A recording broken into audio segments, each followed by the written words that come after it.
Moi, c'est Stéphane Leblanc. Je suis journaliste culinaire depuis 16 ans et en 16 ans, j'en ai rencontré des chefs. J'ai fait des reportages dans leurs restaurants, j'ai goûté leurs plats les plus fous, mais je dois vous faire un aveu, une fois rentré chez moi, je cuisine un peu comme une quiche.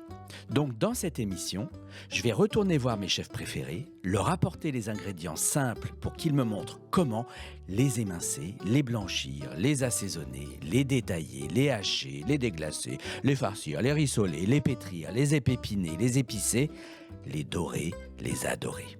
Bref, parler cuisine pour enfin savoir cuisiner. Bienvenue dans Qu'est-ce que tu fous ? L'épiphanie, moi, la galette, je l'aime avec du beurre, mais surtout avec des amandes dedans. Sans quoi, votre galette ne serait pas une galette des rois, mais juste un croissant. Rien que d'en parler, ça me donne envie de croquer dedans. Et si on allait voir Benoît Castel dans sa boulangerie de la rue de Ménilmontant ?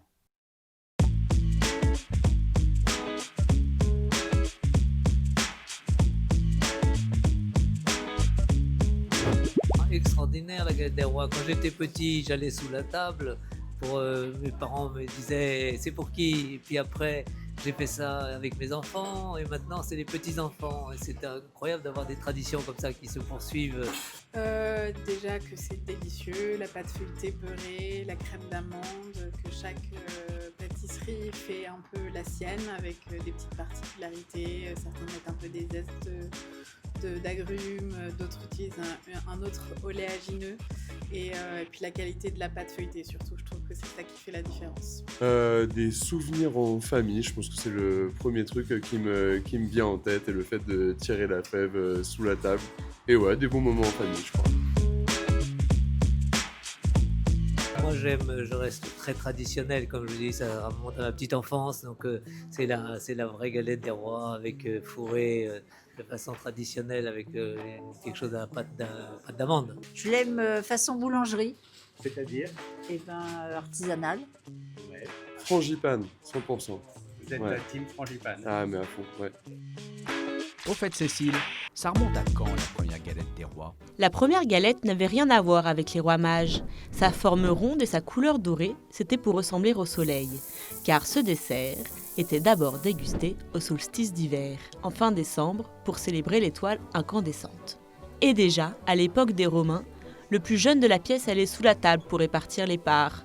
On y cachait aussi une fève, pas en forme de Mickey, une vraie fève, une légumineuse. Elle désignait déjà le roi de la journée.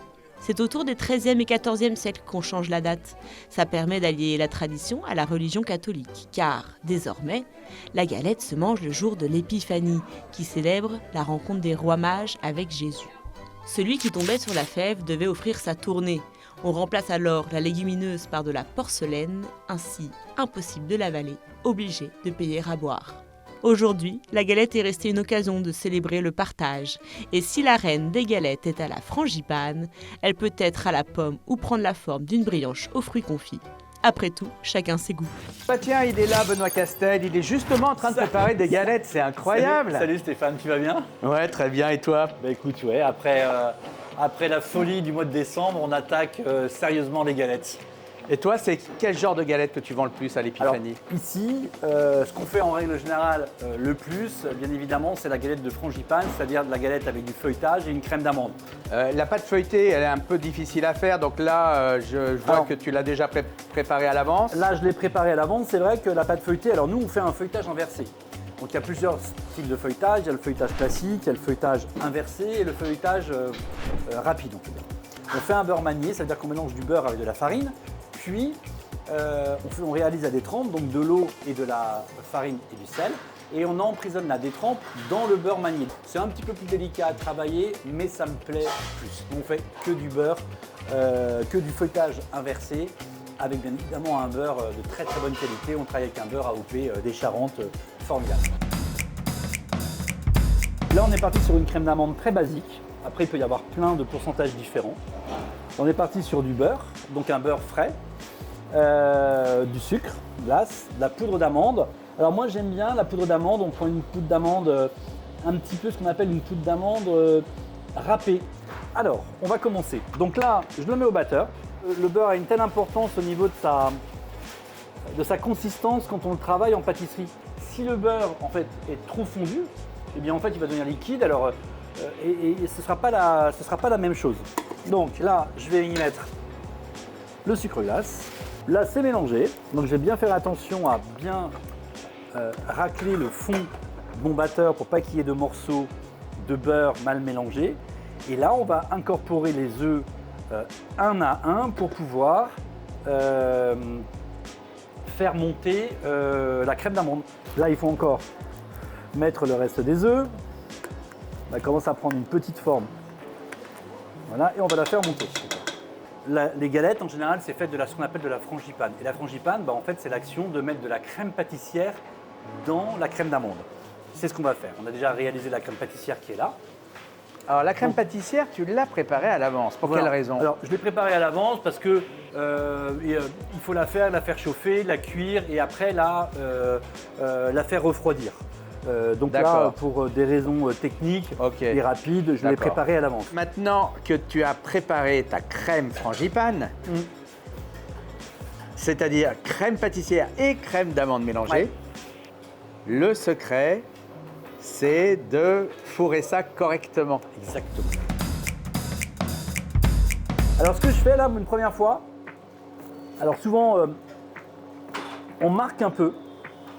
Ah oui, tu te fais des repères en fait. Tu te fais un petit repère. À la maison, faites un petit repère, c'est quand même vachement plus simple. Là, j'ai pris clairement de la dorure pour coller les abesses. Mais bon, donc ça sert à rien d'en mettre beaucoup, hein. Il faut juste dorer à la périphérie de l'abaisse. On va le faire nous avec la poche. Ouais, on voit les pros. On voit les pros. On peut le faire avec une cuillère, mais toi, je vais me lancer dedans. Toi, tu veux faire un truc joli. Je voulais frimer un peu devant toi en fait. Ouais, c'est ça. Donc après, le vrai secret, c'est qu'on se bande les yeux au labo et on met la fève de façon... Ouais, mais tu la mets pas au hasard quand même malgré tout. Tu la mets à un endroit précis. Ce qui est important, on la met toujours sur le côté à droite parce que comme ça on la voit et on ne l'oublie pas. Au milieu, bien évidemment, on ne va pas le mettre parce qu'en fait, quand on va couper, on va tomber dessus. Et on la met sur le côté. Tu vas la poser délicatement sur la première. Exactement. Pour pas, donc pour joindre le plus, les deux abesses bien jointes, appuyer légèrement autour. On va venir devant tout doucement. Voilà, tu vois, on va appuyer là, hop, hop, autour de la crème d'amande, sans faire ressortir la crème d'amande. Ça, c'est un petit geste hyper important. Et après, on appuie bien dessus. On a ce qu'on appelle le chiquetage. C'est pareil, c'est hyper important dans la galette. Donc, alors chiquetage, ça vient d'où ce mot? Chiquetage, en fait, c'est le fait de chiqueter la pâte tout autour. Deux fonctions. C'est la fonction de rendre la galette aussi beaucoup plus ronde, faire quelque chose de joli et surtout de bien souder les deux abesses ensemble. Et là, la galette, elle est presque finie. Sauf que là, on va passer à l'étape du rayage, mais il faut que le feuilletage soit très froid. Donc là, ce qui est bien, c'est de la remettre au frigo pendant environ une petite demi-heure. D'accord. Ou 5 minutes au congélateur et le feuilletage, il est reparti très, très froid. Très important quand tu mets ta galette, donc tu la mets au frigo pendant au moins une bonne demi-heure ou tu la mets au congélateur pendant 10 minutes, ton feuilletage ramollit. Et après, tu la retournes. Tu prends ton plus beau pinceau et tu vas commencer à dorer. Voilà. Là, ce qui est très important. Donc tout à l'heure, tu sais, je te disais, le chiquetage, quand tu chiques, toi, la galette, tu as vu, elle est bien ronde. Parce que ça a été chiqueté de façon très bien faite.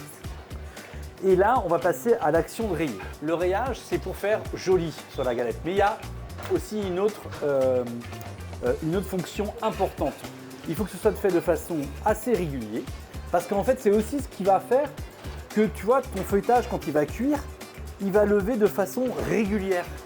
Je pose la lame de mon couteau, mais je fais des petits sillons, des micro-sillons dans le feuilletage.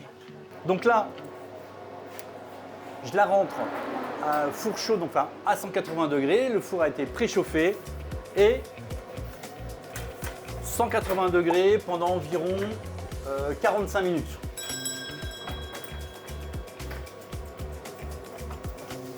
Oh la belle galette! Magnifique galette, voilà. Donc voilà la galette, qu'est-ce qu'elle est belle. Bon, Qu'est-ce qu'on ça pense donne très très envie. Hein. On passe à l'attaque ou pas? Oh là!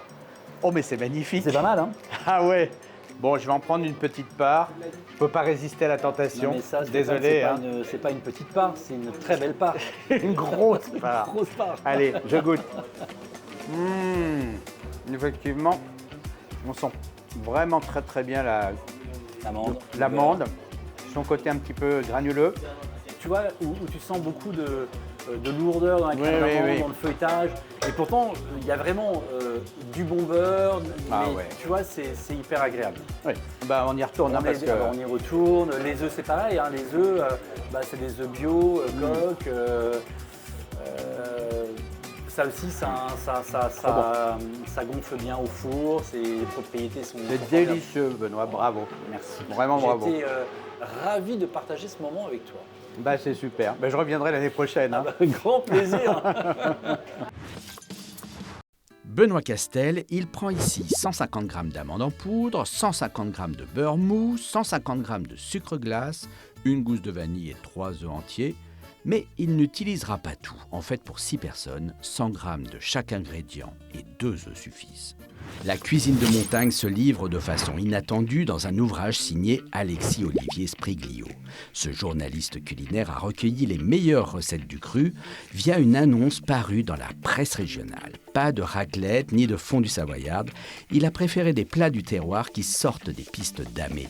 De la pella, l'ancêtre de la tartiflette revisitée ici à la piémontaise, ou d'autres qu'il a confiés à de jeunes chefs prometteurs, à l'image du top chef Danny Kézard, qui propose sa version tout en transparence du gratin dauphinois. Ben, vous voyez, d'abord, il a fait cette recette qui est extrêmement belle, qui est très esthétique, comme vous voyez bien. Elle est un peu plus difficile. Et ce qui est très intéressant, c'est la transparence de la tuile de l'amidon de la pomme de terre. En fait, c'est ça qui est vraiment génial dans la recette. Pour réchauffer l'hiver dans une ambiance chaleureuse et peu coûteuse, j'ai l'adresse qu'il vous faut. Tidodo Gourmand, créé en hommage à l'oiseau disparu par une chef originaire de l'île Maurice, du côté de la Bastille. On s'y régale d'un rougail saucisse sur un bol de riz, d'un dipin rond au poulet façon kebab, de nouilles mine frites ou de gâteaux piment qu'on trempe dans des sauces aux herbes ou à la mangue. Cette adresse, c'est plus qu'un comptoir mauricien de street food, c'est une invitation au voyage sans quitter Paris.